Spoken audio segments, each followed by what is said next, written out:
G'day, we're at the Broadford State Motorcycle Complex today for a wee blat on this beastie. It is the Yamaha R6 2014 model. What are your first thoughts, Lee? Mate, it's a nice bike. You know, I remember back in 06 they brought this shape out, or similar to. They've made a lot of upgrades, and I'm sure there's a lot to change internally and a little bit aesthetically. It's a very nice looking bike. It's still a great shape. They've given us some upgrades. They've pointed them out, and I'm looking forward to actually seeing how it'll go around the track. I think it'll be nice. Yeah, as you said, they got it right first time, straight out of the box in 06. As I said, I remember seeing it at the expo at the GP and indulging in some very brief Kevin Curtin fantasies, and then reality struck home. But just to go through some of the upgrades, we've got an enlarged airbox, we've got fly-by-wire throttle. In fact, it's the first production bike in the world with a fly-by-wire throttle. Slipper clutch on the back end, and it's got computer-controlled induction, so your trumpets go up and down. That's an exciting thing. There you go. What do you think, mate? Mate, look, I like it. You know, I had a bit of a crack at getting these hero knobs off. I couldn't get them off. Well, tell him the truth. You actually broke the spanner. He's on the juice. It's raw power. Too much gym. Yeah. Made me feel good about myself. Well, let's see if we can't use some of that power to lever those bars around the track. Do you want to go for a rock off? Mate. Winner. Every bloody time. Every bloody time.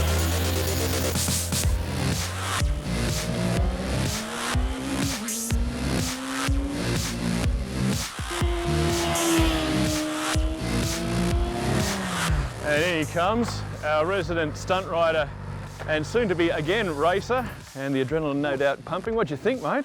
That was good. Nice to ride a sports bike. Yep. Yeah, look, handle's good. It was quite nimble, very stable. Yeah, well, you're quite justified in trying to get the hero knobs off too. You were scraping them all the way around the spoon. I didn't even hear it. We'll check that out later on. I suppose it must be my turn. Yeah, absolutely. Just between you and me, mate, I think it was June, AMCN put this around for Oz test, and their best time was about a 1:06. You're within a second of that. Right, and I'm not even confident yet. In 4 laps on it, so yeah, not too shabby.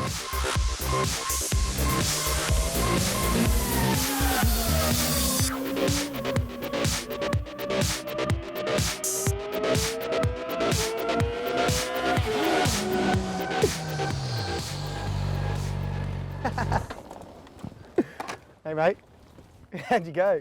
Fun. Coming in hot? Yeah, no, that's a lot of fun. Geez, it's good to be on a sports bike. Top end's nice. I was really impressed with the front end and the slipper clutch. What did you think? I'm not a big fan of slipper clutches. I believe that this is my slipper clutch. I guess just years of riding and stunt riding, etc. But it was nice. I mean, I felt it a lot coming into Crash Corner, but it wasn't too nasty. It was nice. It was smooth. I knew it was coming in, but it, you know, sort of didn't skate the rear too much. And yeah, I think it actually really complemented the bike. Yeah, you could really feel it on the way into Crash Corner, and when it disengages, you get that little bit of push on when the engine braking's not there. I use a lot of engine braking because I'm straight edge Steve, the road rider. Did you notice the enlarged airbox, the adjustable, the variable velocity stacks, the computer controlled thing there? For me, it's probably not much of a thing because I'm probably not going at the pace you're at, but what about at your pace? Nah, look, I mean, the response, I mean, obviously it's probably a cross between the variable velocity stacks and the fly-by-wire. I was very impressed with the throttle response, with the response of the bike, you know, particularly at the top end. You know, it handled really well. Obviously, it's a tribute to some of the changes they've made. The overall response was fantastic for a 600.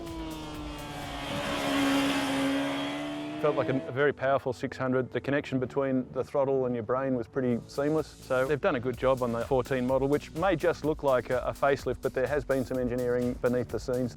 Yeah, definitely. I mean, I've ridden a lot of the older models over the years. I could definitely see a huge improvement. It doesn't feel like I'm riding anything similar to what I have ridden in the past. I was also a big fan of the handling. That front end is really nice. It's probably the only downside, I don't know, but the OEM tyres, they were a little bit slippery, but there's something you can change quite easily. Yeah. No, it's a nice bit of kit. And as if the R6 isn't sharp enough, Yamaha have accessories you can add to customise your ride. The standard indicators can be replaced with LED blinkers that come in matte black, chrome and carbon fibre casing. The LEDs can then be attached to this streamlined licence plate holder for those that prefer the stripped back look. Also on offer is a sports style seat cowl to replace the passenger seat and to switch your bike to a single seater. And lastly, some minimalistic roller protectors that are a good idea for anyone who wants to protect their bike. For all your motorcycle insurance needs, visit swanmotorcycle.com.au.